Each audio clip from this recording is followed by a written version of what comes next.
Magluluto tayo ng scrambled egg, hindi tayo gagamit ng mantika, hindi rin tayo gagamit ng kawali. Yun, paano naman kaya yun? Abe, magsaing muna tayo. 3 gatang. Ako, tama-tama to mga kagilas sa yung mga mahilig sa itlog na ayaw ng ayaw ng mamantika, no? Pwede sa inyo to. Basta wag lang kayong maselan. Ayan, nakapagsaing na tayo, sinukat-sukat na natin, no? Salang na natin sa mahinang apoy.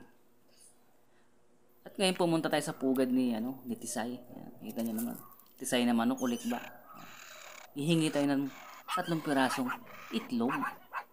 3 lang. Tira natin siya. Huwag natin ubusin. Kawawa naman. Iyan. Ngayon meron tayong dahon ng rito mga kagilas. No? Dahon ng saging. Yan. At meron tayong takip na mas malaki dun sa ating pinagsaingan. Kailangan mas malaki para kapag nilapat natin mamaya siya.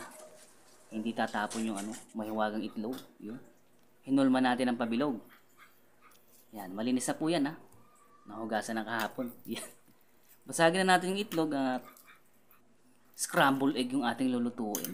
Scrambled egg pa. Timplahan natin ng asin. Yan. Pampalasa. Sa ating batihin. Ngayon kapag yung ating sinaing yung may tubig-tubig, yung painin na, yan. Ilagay na po natin yung yung ating dahon ng saging, yan.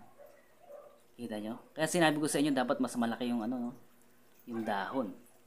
Para meron siyang may pansalo siya sa gilid. Nilagay na natin yung itlog. Halos sabay na po maluluto yan sa kanin. Hinaan natin sa mahina. Kapag naluto yung kanin, luto na rin yung ating itlog. Yun magic. Pwede pala yun. Pwede. Scrambled egg sa sinaing. Kita niyo plato namin. 230 yan. Yan. Sarap.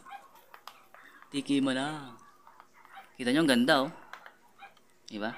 Ito yung masarap na scrambled egg, diba? Yung hindi hindi lutong-luto. Medyo Kita niyo yung moist niya.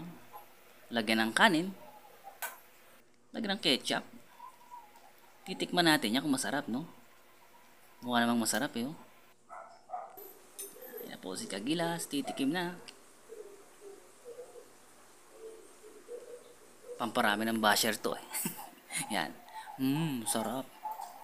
Try nyo rin mga Kagilas, pwede. Thanks.